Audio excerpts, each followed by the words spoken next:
जय हिंद साथियों। तो आप लोग का जो बिहार पुलिस का जो एग्जाम बहुत करीब यानी कल से एग्जाम, आज मान लीजिए 15 तारीख है, 16 तारीख से बिहार पुलिस का एग्जाम जो कल से एग्जाम होगा। जो आज बात करेंगे हिंदी के जो चैप्टर होते हैं कारक से। जो बिहार पुलिस में हर साल देखा गया कि कारक से एक क्वेश्चन, दो क्वेश्चन, तीन क्वेश्चन हर साल बिहार पुलिस में पूछा गया। इस बार भी बिहार पुलिस में पूछा जाएगा। कल कल या तो बात किया जाए, कल हर जगह एग्जाम होगा बिहार पुलिस का। फर्स्ट एग्जाम कल है बिहार पुलिस का। तो आज बात करेंगे हिंदी के जो एक चैप्टर होते हैं जो कारक। कारक से हर एक एग्जाम में एक से दो क्वेश्चन जो Bihar police, specially Bihar police के लिए हिंदी के क्वेश्चन, दो से तीन क्वेश्चन हर बार पूछा गया है। चलिए संपूर्ण बात कर दे कि कारक क्या है, कितने भेद होते हैं और कहाँ कहाँ से क्वेश्चन आने की संभावना है। चलिए आप लोग ध्यान से देखिए। ठीक है, बात किया जाए कारक। कारक की बात किया जाए तो देखिए, संज्ञा और सर्वनाम के जिस रूप रूप के द्वारा उनका संबंध वाक्य के दूसरे शब्दों के विशेषकर क्रिया के साथ जाना जाता है, उसे कारक कहते हैं। जैसे बोले, जैसे सात छात्रों ने शिक्षा ग्रहण करने में मन लगने चाहिए। ठीक है, ये देखिए, यह संज्ञा सर्वनाम। ठीक है, यानी विद्यार्थी छल कपट से दूर रहे। ठीक, दूर रहने तो अच्छा है। बच्चे खाने खाने लगे। ठीक है, ये सब जो होते हैं ये कारक होते हैं। ठीक है, और कारक की बात किया जाए तो कारक के 8 गो भेद होते हैं। जैसे होता है कर्ता कारक, कर्म कारक और करण कारक, संप्रदान कारक, अपादान कारक, संबंध कारक, अधिकरण कारक और संबोधन कारक। इससे आपको हर एक एग्जाम में 1 से 2 क्वेश्चन यहीं से दिखने के मिलने लगता है हर एक एग्जाम। ये पूछ सकता है कि जो कर्म कारक के चिन्ह क्या होते हैं, कर्म कारक के चिन्ह क्या होते हैं, कर्म कर्म कारक के चिन्ह क्या होते हैं। देखिए, जैसे देख पूछ सकता है कि देखिए, कर्ता कारक, तो कर्ता कारक किसी जो कर्ता कारक है, जो कर्ता ने, फिर कर्ता ने कर्म को, करण करण कारण यानी से के द्वारा, ये देख अपादान कारक के लिए या को। ठीक है, अपादान कारक यानी से यानी अलग होना। और संबंध, संबंध में क्या आ जाएगा, का, के, की, रा, रे, री, ना, ने, नी। ठीक है, और अधिकरण कारक जो होगा हो जाएगा में, पे, पर। अब संबोधन में हे, हो, अरे, अजी, अरी। ठीक है, चलिए संपूर्ण देखते हैं कि कर्ता कारक में मतलब कैसे आते हैं। देखिए, जैसे में कर्ता कारक की बात किया जाए तो यहाँ देखिए, राम ने पुस्तक पढ़ी। तो देखिए, राम ने बीच में कौन कारक करता है, जो ने लगा है ना, ये कर्ता में आते हैं। जो ने आते हैं वो कर्ता के लिए आते हैं। देखिए, प्रवीण पुस्तक लिखता है। प्रवीण पुस्तक लिखता है, ये सब कौन कारक में आ जाएंगे, तो ये आ जाएंगे कर्ता कारक में।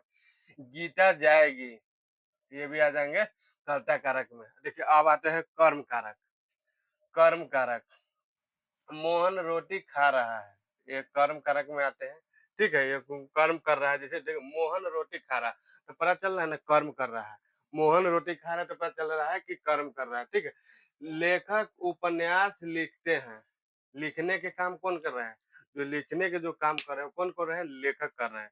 ठीक है, सरोज गेंद खेल सरोज गेंद खेल रही है। ठीक है, मतलब खेलने के काम कौन कर रही है, तो सरोज। अब आते हैं करण कारक। देखिए, करण कारक में क्या आ जाएगा, जैसे देखिए, पिताजी कार से कार्यालय जाते हैं। पिताजी कार से कार्यालय जाते हैं, जो से लगा है ना, तो ये करण कारक है। से ऐसे पकड़ कर सकते हैं, जो जो पिताजी कार से कहाँ जा रहे हैं, कार्यालय जा रहे हैं। तो जो से लगा हुआ है वो करण कारण के जो चिन्ह होते हैं, विभक्ति चिन्ह। यहाँ देखिए, छात्र पेन से लिखते हैं, जो से जो दिखाई दे रही है, जो छात्र पेन से लिखते हैं, जो से दिखाई दे रही है करण कारक।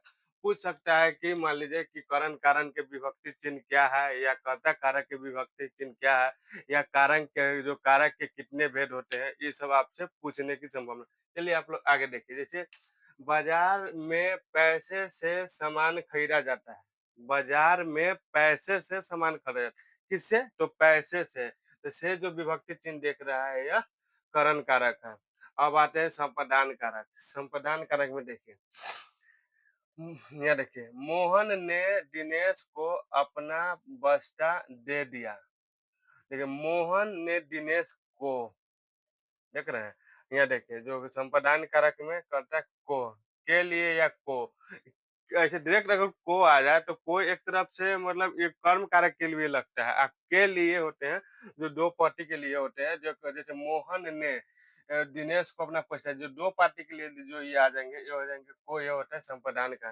जैसे मंत्री जी इलाज के लिए दिल्ली जा रहे हैं, के लिए ये देख रहे हैं ना, ये आते हैं संप्रदान कारक, ठीक है? संप्रदान कारक जो आते हैं अब आते देखिए, मैं अपनी पिताजी के लिए दवा लेने जा रहा हूँ। के लिए देखिए यहाँ देखिए, के लिए की जो बात करते हैं वो संप्रदान कारक होते हैं, ठीक है? अब आते हैं अपादान कारक। अपादान कारक में क्या होता है?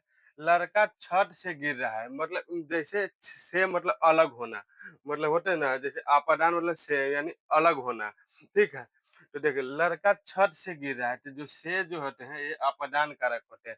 जैसे पेड़ से पत्ते गिर रहे हैं, जो पेड़ से पत्ते यानी मतलब उसका मतलब से मतलब अलग होना, मतलब इनके कारण जो आपादान कारक होते हैं, से मतलब अलग हो जैसे यहाँ देख रहे हैं, आपन से मतलब अलग होना, ठीक है? पेड़ से पत्ते गिर रहे हैं, जो से हो रहे हैं, वो अलग हो रहे हैं, ठीक है?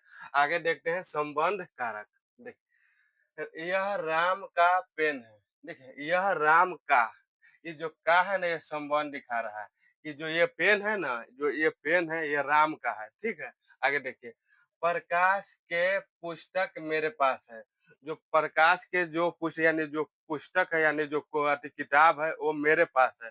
तो प्रकाश के जो किताब है, प्रकाश के क्या संबंध बतला रहा है कि जो उसका किताब है, ठीक है?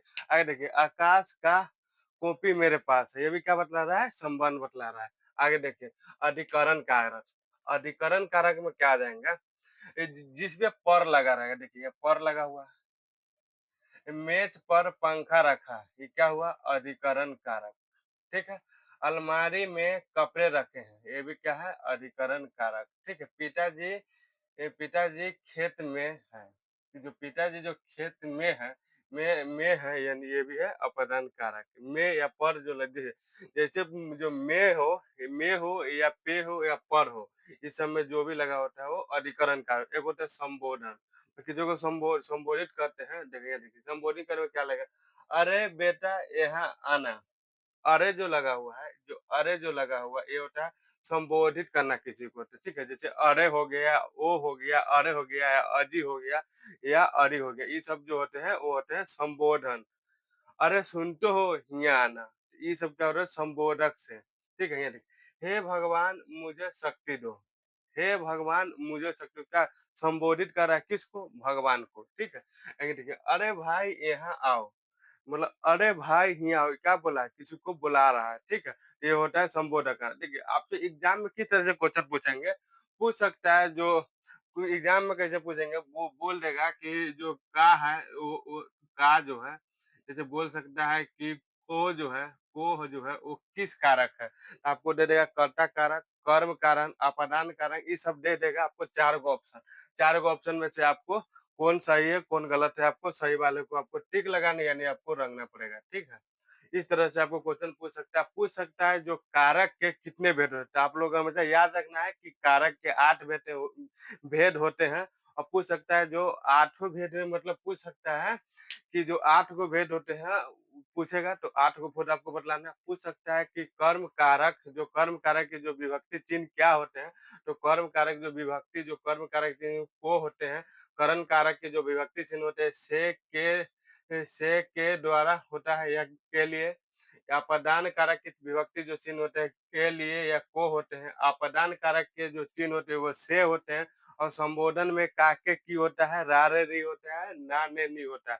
अधिकरण कारक में हो सकता है में पे पर और संबोधन में हे, ओ, अरे, अजी ये सब आते हैं संबोधन में, ठीक है? इस तरह से आपको एग्जाम में पूछ सकता है, यानी 2 से 3 क्वेश्चन हो सकता है कि इससे आपको पूछ दे, क्योंकि हर बार एक देखा गया है कि कारक से 1 से 2 क्वेश्चन कभी 3 क्वेश्चन पूछे जाते हैं, ठीक है? आपके पास तो कल से एग्जाम है, तो कल भी देखिए, कल इससे आप लोग अगर एग्जाम में बैठेगा तो आपको पता चल जाएगा कि इससे क्वेश्चन और 100% क्वेश्चन है कि कल ज़रूर आपको एग्जाम में इससे पूछा जाएगा। तो आप लोग ये विभक्ति चिन्ह को और कारक को देख के जाइएगा, क्योंकि यहाँ से हर साल 1 क्वेश्चन, 2 क्वेश्चन पूछने की संभावना रहती है, ठीक है? हिंदी से इसमें से आता ही आता है, ठीक है? और आपको तैयारी जो कल आप लोग एग्ज़ाम देने जा रहे हैं, तो उसमें कुछ इम्पोर्टेंट बात आप लोग हमेशा याद रखिएगा। जैसे आप लोग एग्ज़ाम सेंटर पे जाइएगा तो आपको एडमिट कार्ड और आधार कार्ड और पैन कार्ड हो सके तो वो भी लेके या वोटर आईडी कार्ड भी लेके जाना होगा। इन जैसे आप एडमिट कार्ड ले जाते तो उसके प्रूफ में आपको पैन कार्ड या वोटर आईडी कार्ड ये सब आपको लेके जाना होगा सेंटर पर। और सेंटर पर आपको समय से 9 बजे रिपोर्टिंग टाइम है तो आप साढ़े 8 बजे वहाँ पहुँच जाइएगा। ठीक है? क्योंकि उनको कुछ प्रक्रिया होते हैं मतलब चेक-उक करता है आपको उससे पहले आपको वहाँ पहुँच जाना और हुआ हो जाना और वो हुआ मतलब जो अंदर आप एंट्री मारते हैं, तो अंदर आपको कुछ ले के नहीं जाना, चीट-उट लेके मत जाइएगा। तो डर लगेगा जो गेटवे पे होते हैं, वहाँ चेकिंग होती है, चीट भी ना ले जाइएगा, ठीक है? उससे क्या होगा क्या चीट ऐसे पढ़ के जा रहे हैं, इतने दिन से पढ़े तो नो आएगा, चीट ले जाएँगे तो क्या होगा? लेकिन आपको चीट लेके नहीं जाना है, ठीक? एक बार और, एग्ज़ाम में बैठिएगा ना, तो इस तरह से एगो कॉपी टाइप में ना देगा एगो एगो कॉपी देता है, ठीक है? इस तरह के कॉपी उसमें पैक आता है, पन्नी-वन्नी पैक है वही में वो कलम रहेगा इतना कॉपी टाइप में रहेगा। उसमें वो 100 गो प्रश्न रहेंगे और 100 गो प्रश्न उसमें कुछ-कुछ लिखवाते हैं। जैसे ऊपर में आपका रोल नंबर सही से लिखना होगा, नाम सही से लिखना हो इसमें गड़बड़ाना नहीं चाहिए। तो हो सकता है कि आपका जो रिज़ल्ट पेंडिंग में भी डाल सकता है। तो इस सब बात को हमेशा ध्यान दीजिएगा, ठीक है? और आगे और बात अगर वहाँ जाना है बहुत सारे बच्चे होते हैं जो अभी तैयारी कर रहे हैं और कल एग्जाम है बहुत सारे बच्चों को। तो आपको तुक्काबाजी कैसे करना है ये भी आपको एक ट्रिक के साथ बतलाते हैं। जैसे 100 नंबर के अगर एग्जाम हो रहा है, पूछा जाए 100 नंबर के जो अगर एग्जाम हो रहा है, उस 100 नंबर के एग्जाम में आपको करना क्या है समझे? जितना आपको आता है, ठीक है? 1 से लेकर 100 तक प्रश्न रहेंगे, आपको पहले देख लेना है। कि जो 1 से लेके जो 100 गो प्रश्न वो कौन-कौन आपको आता है, कौन-कौन नहीं आता है, ठीक है? तो आप लोगों को जितना आता है, ठीक है? तो आपको पहले उतना जितना आता होगा आपको या 40 बने या 50 बने या 60 बने, ठीक है? यहीं पर मैक्सिमम लड़का का बनेगा, ठीक है? या 40 बनाइए या 50 या 60 आपको जितना बन जाए या 40 बना दीजिए या 50 या 60 उसके बाद जो और साले जो क्वेश्चन जो मतलब जो होते मान लिया 40 बता दीजिए 60 क्वेश्चन बच गया 60 में आपको जो 20-25 जो क्वेश्चन होगा वो कंफ्यूजन हो गया या तो ए होगा या तो बी होगा या तो सी होगा इस तरह से आपको कंफ्यूजन आएगा तो कंफ्यूजन वाले क्वेश्चन में 4 गो ऑप्शन रहते हैं कुछ जो कन्फ्यूजन वाले जो क्वेश्चन होते हैं उसमें 4 गो ऑप्शन होते हैं, तो 2 गो के तो आप ऐसे ही इग्नोर कर दिए कि भाई ये दोनों तो नहीं होगा। या तो ए होगा या तो बी होगा, या तो ये भी नहीं होगा तो या तो बोलिएगा या तो सी होगा या तो डी होगा। इस पे भी आपको तुक्काबाजी कर देना है, ठीक है? करना जो आपको लग रहा है कि भाई यही हो सकता है, उसको भी आपको टिक लगा देना है, ठीक है? आपको उससे अगर 20 क्वेश्चन को मैंने अगर वो उस तरह से मार देते हैं, तो आप 60 नंबर बना दिए, ठीक है? तो 20 और 40 में जो 60 नंबर कंप्लीट करे तो बच जाता है कितना 40 गो। मतलब 40 जो आपको क्या किए मतलब 40 गो तो पहले जो सही-सही बना दिए, 20 गो वाला कन्फ्यूजन वाला हो गया तो ओवरऑल देखा जाए तो 60 गो मतलब आपने बना दिया। 60 गो बना दिया बच गया आपके पास 40 गो क्वेश्चन। 40 गो क्वेश्चन में आपको या तो ए लगा दीजिए, या तो बी लगा दीजिए, या तो सी या तो डी। ओवरऑल देख लीजिए कि हर एक जो ऑप्शन होते हैं या ए हो, बी हो, सी हो या डी हो, हर एक को ये क्वेश्चन के 25% आने की संभावना थी। यानी ये है ये जो होगा ना जो ऑप्शन होगा ये जो ऑप्शन होगा वो 25 गो में होगा यानी 25 गो क्वेश्चन क्योंकि 100 नंबर के एग्जाम है ठीक है और सबके जो चारों ऑप्शन होते हैं वो 25-25% आने की संभावना है।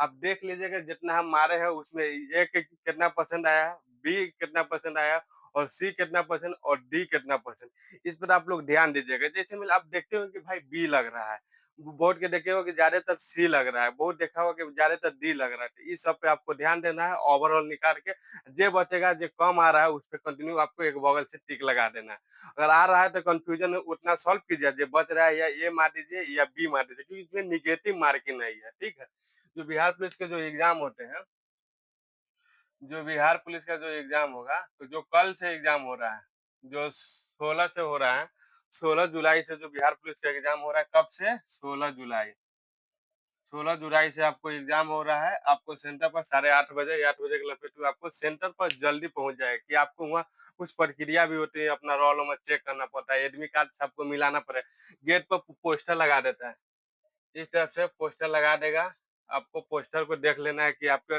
जो जैसे हॉल नंबर वही पे डिपेंड करता है कि हॉल नंबर आपका अंदर होता है 1 से लेके 100 तक मतलब जो हॉल नंबर 1 100 से 200 जो हॉल नंबर 2 3 इस तरह का और हॉल नंबर भी खोजना खोजना पड़ता है। आप अंदर जब घुसेगा ना, तो हॉल नंबर भी आपको खोजना पड़ेगा कि कहाँ दिया है। मतलब लंबा जो होता है, जो इन इन कॉलेज-वॉलेज में देता है, तो कॉलेज भी देखबे करते हैं, बड़का होता है, 4 तल्ला, 5 तल्ला, कोई 2 तल्ला, इस तरह से होता है, तो आपको खोजना पड़ता है। उसमें भी आपको समय लग सकता है, ठीक है?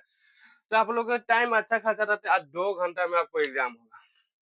2 घंटा, जो 2 घंटा आपको एग्ज़ाम लगेगा बिहार पुलिस में, 2 घंटा आपको यानी दिन भर समय लग जाएगा। ठीक है? दिन भर आपको, कल आपको अगर से एग्ज़ाम है, तो कल आपको दिन भर लगेगा और 2 घंटा का एग्ज़ाम है, और इस तरह से आप लोग तैयारी करके जाइए, और आप कोशिश कीजिए कि जहाँ तक कोशिश करें कि 100 में 100 बना के आइए, ठीक है? और क्योंकि माइनस मार्किंग है नहीं, जितना हो सके, मान लो तुक्काबाजी भी किए हो, सही निकल गया, तो आपकी हो सकता है कि आप मेरिट बनने की, तो मेरिट में आप आ जाएँ। तो आप लोग तैयारी अच्छे से कर चुके होंगे, कल आपको एग्ज़ाम है। चलिए आज के लिए इतना ही, मिलते हैं नेक्स्ट वीडियो में। जय हिंद, जय भारत।